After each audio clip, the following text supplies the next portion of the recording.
He believed his past was interred, convinced that the service attire, the assignments, and the suffering were all concluded.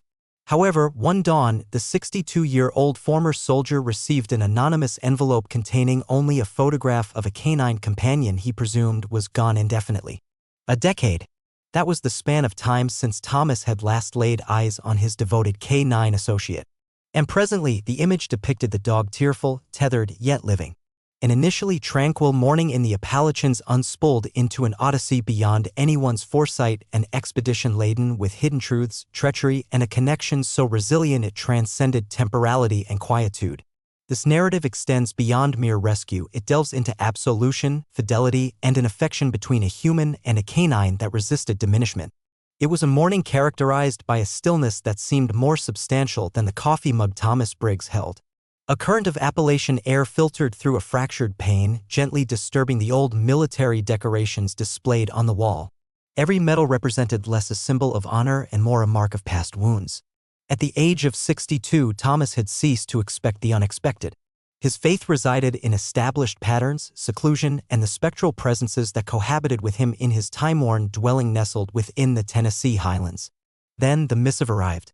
It bore no sender's details, no postage, only his name penned in an unsteady hand as if the ink itself quivered under the burden of its message. Within lay a photograph, discolored with age and marred by scratches, yet the countenance depicted was undeniably familiar. The canine's eyes appeared aged, recessed, and conveyed an emotion Thomas had not witnessed for 10 years, acknowledgement, suffering, and a glimmer of expectation. The image portrayed the dog tethered in a yard, his ribs showing, his stance defeated. Affixed to the reverse was a solitary sentence: "He's alive. He needs you." Thomas remained motionless at first, his breath arrested mid-inhalation. That canine had been declared deceased in an explosion, not categorized as missing nor relocated, but dead. He had grieved for him as one would a sibling, bearing the culpability of his own survival like a relentless daily burden. Yet here lay the improbable evidence that, in some way, the past had not only endured but had also been anticipating his return. The coffee grew tepid, the quietude shattered, and Thomas rose as if drawn by an unseen force. He seized the old duffel bag, still containing items from a final, unspoken mission, and into it he threw clothing, a torch, his pocketknife, and the photograph. His hands lingered over the frayed collar that had hung by the doorway untouched through all the intervening years. He had never discarded it. And now, at this moment, he fastened it to his belt loop as if it were a medal of distinction. He was ignorant of the destination indicated by the address on the photograph's back, yet he proceeded without pausing. The journey ahead, much like the letter, offered no clarifications, only inquiries, mounting unease, and an emotional tempest intensifying with each passing mile. What sort of existence had the dog endured all these years? Who was the sender of the message? And for what reason, now? As Thomas navigated his vehicle from his driveway and onto the meandering eastward road, a transformation occurred within him. The stoic facade he had maintained for years developed a slight fissure. Not from fear, but because the prospect of reunion inflicted a deeper pain than loss itself, for hope after a span of 10 years is not a gentle thing. It is a keen blade, and he was poised to trace its edge directly into the unknown. The further Thomas ventured into Tennessee, the more the surrounding environment seemed to relinquish its hold on time. Cellular service disappeared as abruptly as a coward in a brawl, GPS systems ceased functioning, and the scenery began to evoke the atmosphere of a cautionary tale rather than an inviting one. The crudely drawn address from the photograph's reverse guided him towards a settlement absent from most maps, as if it had eluded history's grasp and settled somewhere between mistrust and misery. The signage declared, "Welcome to Miller's Ridge. Population. Who's inquiring?" Paint flaked from window shutters. The fuel station appeared derelict yet retained the aroma of oil and remorse. He steered into a diminutive diner, the sort of establishment where conversations cease when the bell above the entrance chimes. And indeed, it resonated like a firearms discharge. Thomas took a seat at the counter and requested black coffee, unsweetened, without cream, mirroring the starkness of his past life. He unfolded the photograph, placing it beside the salt shaker. "Are you familiar with this location?" he inquired of the waitress, a woman with silvering hair whose eyes held more narratives than the town itself. Her hand jolted before she reached for the coffee pot. She did not respond immediately, merely poured, then leaned closer, her voice subdued, her manner curt. That's Darrell Whitlock's place, or what remains of it. She glanced around as if the very shadows might betray her. An ex-Marine, he's been secluded on the periphery since he returned. Altered. People report strange sounds at night. Owls screeching, lamentations. Thomas did not flinch. Where? She wavered, then passed him a napkin with directions scribbled in a corner. You didn't obtain this from me, she whispered, before disappearing into the kitchen, as if to shed a truth she was unwilling to bear. Back in his truck, Thomas navigated a serpentine road that narrowed into a gravel track, eventually becoming little more than a footpath. The forest encroached on both sides, thick and untamed, as if nature itself had endeavored to obliterate the way. With each bend, his anxiety intensified. The atmosphere altered, growing cooler, denser, and then it materialized. A house, or rather, the skeletal remnants of one, its siding hanging like lacerated flesh. A swing creaked on a single rusted chain. Weeds had overrun the driveway, the porch, the very essence of the place. It was not merely deserted. It was despoiled. He exited the vehicle slowly, his heart pounding like martial drums in his chest. He called out once, no response. A second time, still silence. But then, a sound, faint, tremulous, not a bark, nor a growl, but a whimper, a cry so delicate it made his bones ache. He followed it, his boots crunching over shattered glass and fallen leaves, towards the side yard.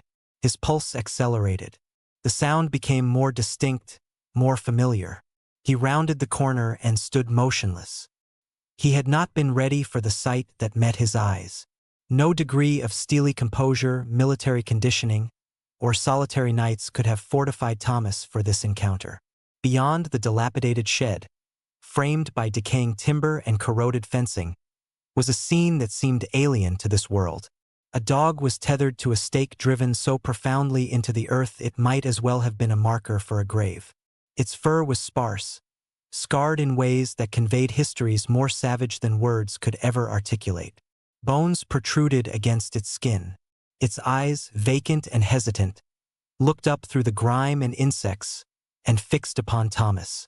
There was no bark, no exuberant leap of delight, just a suspended moment of recognition, exceedingly fragile, as if the dog dared not trust the veracity of what it beheld. For an instant, it seemed as though it might snarl. Its lip twitched, its body frozen in a state between defense and disbelief. Then it occurred. A sound, raw and shattered, escaped its throat. A whimper so suffused with agony, memory, and profound longing that it fractured the air like a peal of thunder. Thomas sank to his knees, his body reacting before his mind could process. He extended his arms and uttered the only word that held significance. "Buddy!" The dog took a hesitant step forward, then another, the chains clinking like fetters in a penitentiary. And then, as if the preceding 10 years had been a single, protracted nightmare, the dog collapsed into Thomas's embrace. Every muscle quivered, every bone shivered. It buried its head into Thomas's chest like a child returning from conflict.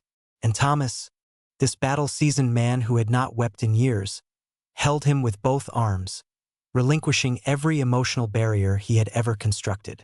For a fleeting moment, time stood still. The wind abated. The burden of a decade dissipated in that solitary embrace. But naturally, true tranquility is ephemeral, not in such places, not in narratives so laden. A frigid voice pierced the moment like barbed wire. "Step away!" Thomas turned. Positioned at the edge of the dilapidated porch was a man whose eyes resembled extinguished embers. Darrell Whitlock. The shotgun he held was clearly not for mere display. He raised it, his finger poised. He gave a 5-second ultimatum. Depart or he would neutralize them both. Thomas did not stir. He remained kneeling, his hands still enfolding the dog. His voice did not elevate. He did not plead. He simply stated, "He belongs to me." Darrell's expression remained unchanged. He did. No longer. Behind Thomas, the dog emitted a low growl, more a tremor than an audible sound, feeble, yet unyielding. And then Darrell discharged the weapon, not at them, but directly into the sky. The report reverberated through the trees, a warning to the world. Thomas did not await a subsequent shot. He unfastened the chain with a swift motion, gathered the dog into his arms despite its weight, and fled. He ran through the dense undergrowth, through the entanglement of roots, thorns, and recollections. He ran not out of fear, but because this time he would not abandon his partner. And behind him, the air seethed with the sound of Daryl's outcry, more anguished than enraged, more shattered than menacing. Something was coming apart, but Thomas could not afford to look back. He had a singular objective now: get the dog out alive. Thomas did not cease his flight, not for the entangling roots, not for the branches that clawed at his arms, not even for the sharp pains that coursed through his knees like jolts of lightning with every stumble over the uneven terrain. He clutched the dog to his chest, like a man bearing a burden greater than just an animal. He was carrying time, remorse, and a second chance he had believed was lost forever. The trees enveloped them, their boughs casting shadows like grasping fingers in their wake. Daryl Whitlock's scream echoed behind, sounding feral, disintegrating. Not the cry of an angry man, but of one utterly broken. They ran until Thomas's legs gave way and the dog's whimpers grew louder with each respiration. He discovered refuge near a slender ravine just south of Cad's Cove. A derelict hunting blind, overgrown with brush and forgotten by the passage of time.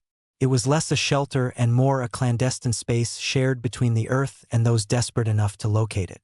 Thomas gently laid the dog down, himself breathless and trembling, his flannel shirt saturated with perspiration and apprehension. The dog's body twitched with minor convulsions, its legs flinching as if still attempting to run even in repose. And then Thomas observed it. An incision, not an external wound, but a surgical one, deliberate, sutured, and healed imperfectly, as if care had not been part of the plan. It ran along the abdomen just above the rib cage. His fingers hovered over it, uncertain whether touching it would inflict more harm than good. The dog shivered, not from the cold, but from memory. Thomas remained silent. Words seemed futile. Instead, he placed one hand upon the dog's chest and simply held it there, allowing the animal to feel something it had not experienced in years. Human warmth devoid of accompanying pain. The surrounding forest seemed to breathe. Owls called out, and a distant stream murmured. Yet, Thomas could not dispel the sensation that they were not alone. He had learned long ago to perceive when he was being watched. The silence was not void. It was expectant. As darkness descended, he constructed a small fire using his pocket flint and damp twigs, barely sufficient to warm his hands. The dog edged nearer, resting its head on Thomas's thigh. It gazed up with eyes that had witnessed far too much. And Thomas whispered, not to console the dog, but to reassure himself, "You are secure now. I have you." But even as he uttered the words, he sensed something was amiss. That incision was not the result of neglect or street-level cruelty. Someone had performed an intentional act. And the dog had not merely been confined. It had been muted, altered. A snap in the distance. Thomas instinctively reached for his pocket knife, his eyes scanning the surroundings. It could have been a raccoon or a deer, but it might also have been a man in an unmarked vehicle, following the trail they had left. That letter had not been an act of kindness. It had been an ignition point, and sparks invariably signified a larger conflagration. At dawn, the dog whimpered again, just once, its body twitching as if responding to something unseen. Thomas held him close. "You are not alone this time. Whatever they did, whatever they are concealing, we will uncover it together." He looked out over the smoky mountains, fog drifting across the ridgeline like nameless phantoms. And deep within his gut, a feeling told him they were not just fleeing from a broken man with a firearm. They were advancing towards a secret someone desperately wanted to keep buried. And that secret was breathing beside him. By morning, Thomas's boots were saturated with dew and fraught with tension. The dog had not moved significantly, but its eyes followed every rustle, every shadow, as if anticipating the next blow. Its breathing was shallow, indicative not of panic, but of pain. The incision, the trembling, the way its ears twitched like a radio receiver picking up interference. Something was profoundly wrong, and Thomas knew the forest held no solutions. He required assistance, and quickly. A fragment of hope guided him to Townsend, Tennessee, a small community situated along the tranquil periphery of the Smoky Mountains. It was the sort of place where inhabitants waved simply because one existed, yet where secrets nevertheless lurked beneath the surface.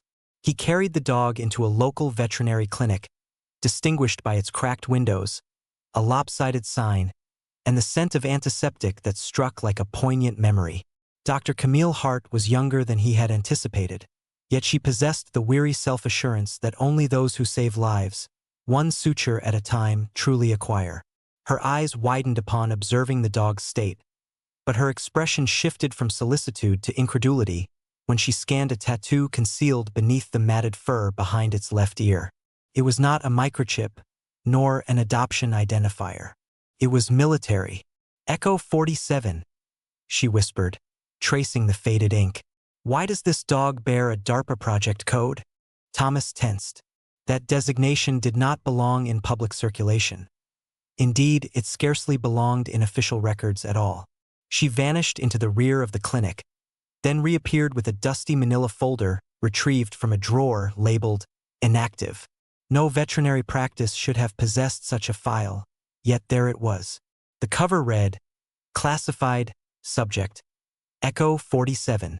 The contents felt like a series of sharp pricks, pages detailing experimental surgical procedures, neural response evaluations, behavioral overrides, technical terminology that twisted Thomas's insides.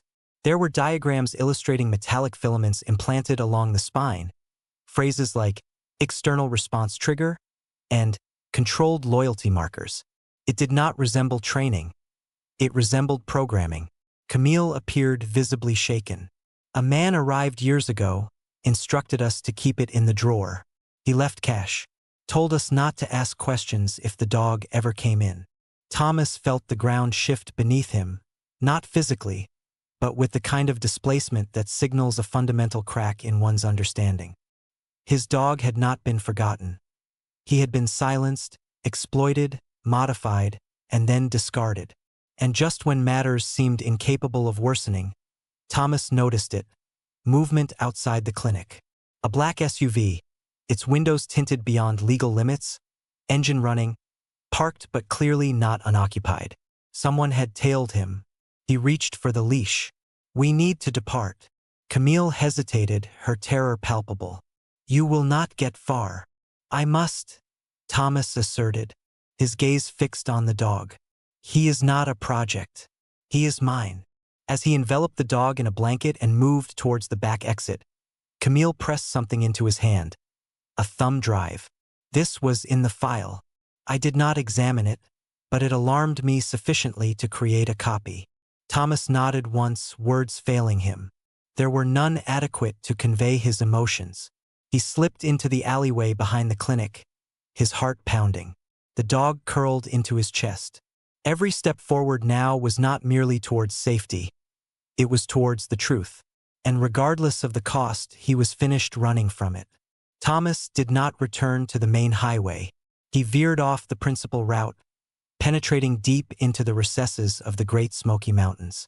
It was not a GPS that directed him, but rather an innate sense, the kind cultivated through a lifetime of evading projectiles and partial truths.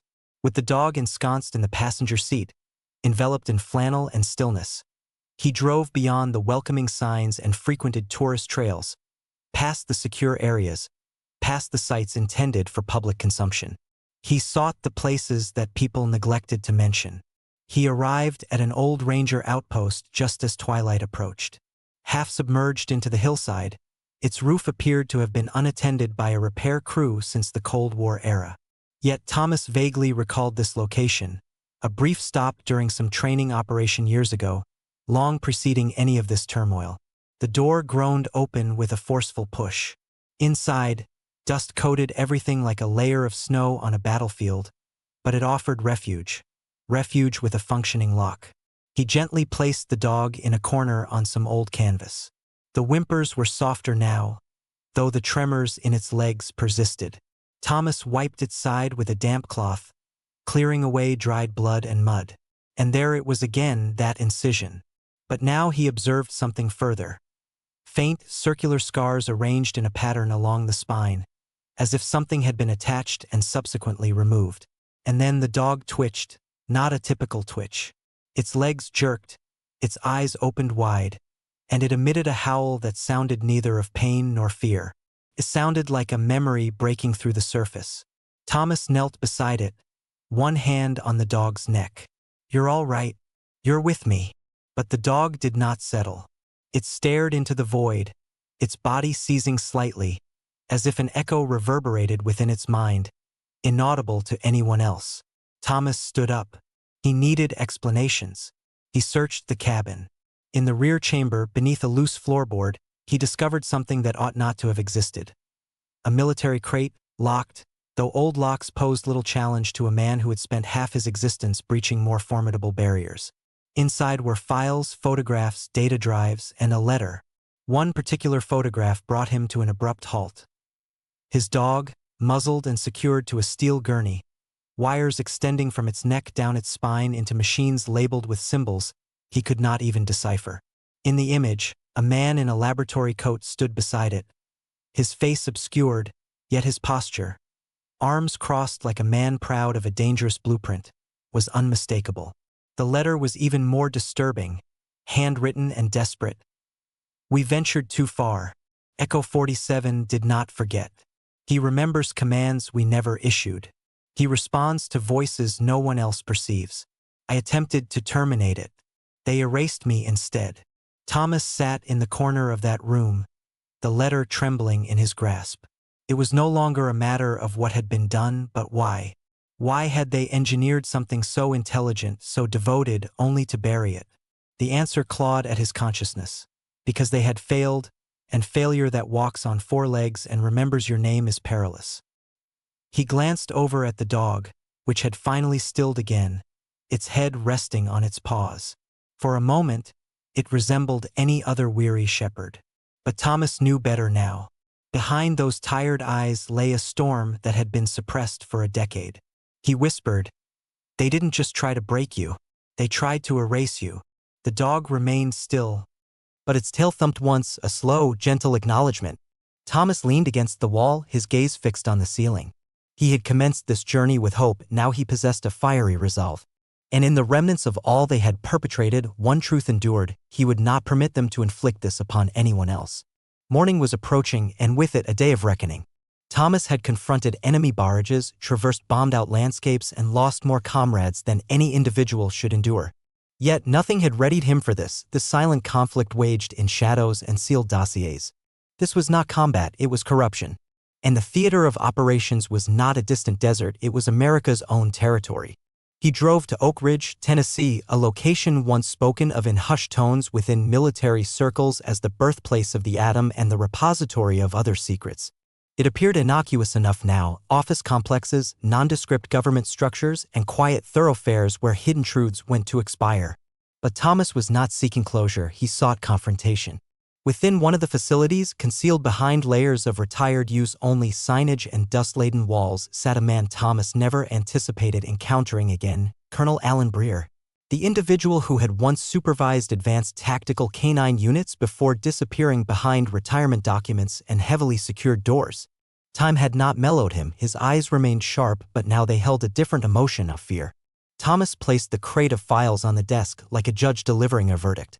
"You exploited him. You exploited all of them. And you failed even to conceal it adequately." Breer initially remained silent, merely staring at the door, calculating potential escape routes. But then Ranger limped in beside Thomas, his body worn, yet his posture resolute, his gaze locked on the man who had once dispatched him into perilous situations. Breer's voice faltered. He was not meant to survive. The atmosphere in the room grew heavy. Thomas leaned forward. "But he did. And now you will inform the world of your actions." Breer's composure shattered like fragile glass. He proposed the coward's solution: a deal. "Walk away. You will receive veteran benefits. The dog will receive premier medical attention. We will make this vanish." Ranger growled, a low, guttural admonition that vibrated the chair legs. Thomas shook his head. No, you no longer get silence. You get the truth. As he turned to depart, an officer attempted to obstruct the doorway, but Breer, defeated, raised his hand. Let him go. Outside, the sun struck the concrete as if attempting to incinerate the decay. A man in civilian attire approached Thomas, discreetly slipping a folder into his pocket without a word. It was a leak, a complete file dump of the project, evidence unmarred by redactions. The same man gestured towards a line of vans across the parking lot, reporters, lights, cameras, inquiries. Ranger did not flinch. Thomas stood tall, the leash wrapped around his hand not as a means of restraint, but as a symbol of connection, of proof. He spoke little, just enough to ignite a spark, to reveal the faces behind the files, to allow the dog beside him to meet every camera's lens and remind the world that silence has its limits. That afternoon, Ranger was carried out gently by volunteers. His legs remained stiff, his breathing labored, yet his tail wagged just once. But it was sufficient.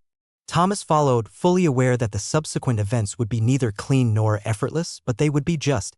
Because this story was not about vengeance, it was about accountability. And it had only just commenced. It did not transpire overnight, such things rarely do. Narratives like Thomas's and the dog's do not gain traction because someone desires them to, they do so because the world requires them.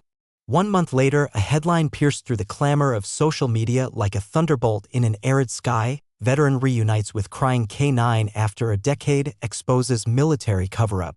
It was ubiquitous, morning television programs, podcasts, Senate hearings. Suddenly, the dog was not merely a survivor, he was a symbol of betrayal, a fortitude of a bond no experiment could nullify. News vans stationed themselves outside the gates of Oak Ridge for days. Protesters assembled with signs proclaiming, "Justice for Echo 47 and dogs are not weapons." Photographs of the dog's scarred physique and soulful eyes became viral emblems for every individual who had ever felt exploited and forgotten. Donations streamed in. Lawyers volunteered their expertise. Legislators called for investigations. It was no longer solely about one dog, it concerned all of them. However, Thomas sought no public attention. Fame did not facilitate healing, it diverted. He and the dog relocated to a tranquil cabin near Gatlinburg, nothing extravagant, but it featured a spacious porch, a fine vista of the Smokies, and a community that refrained from excessive questioning. Locals offered greetings but respected their privacy, which was ideal.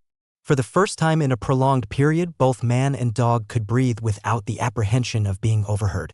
The days were uncomplicated. Mornings began with fresh coffee and soft grunts from the dog as he stretched. Walks along misty trails where deer would pause mid-stride merely to observe them, afternoons filled with earned silence, not the oppressive, punitive kind they both knew too intimately. Healing did not manifest in grand pronouncements, it arrived incrementally, the way the dog eventually ceased to flinch when Thomas moved too quickly, the way he began presenting a pine cone on the porch as if it were some sacred offering. The manner in which his tail wagged, not exuberantly, not yet, but with a steady cadence that conveyed, "I am still here." One morning, Thomas awoke to the aroma of rain on wood and the kind of golden illumination that appears only when nature wishes to offer an apology. He stepped onto the porch with a cup of coffee and discovered the dog seated at the edge, upright, alert, yet not tense, simply observing the sunrise. Its ears twitched at the calls of birds, its eyes fixed steadily on the horizon, not weeping, just present, alive. Thomas sat beside him in silence. No leash, no words, just the two of them sharing the same moment, the conflict behind them, the world attempting to comprehend. He glanced down, the dog's head rested gently against his knee. No scars could alter his essence. No file could diminish him to a mere number. No machine could replicate that caliber of loyalty. Thomas whispered almost to himself, "You were never broken." The dog did not respond, it had no need to. And that is the nature of stories such as this, they do not truly conclude, they resonate. Through every shelter that receives a second consideration. Through every soldier who ponders whether their K9 companion returned home.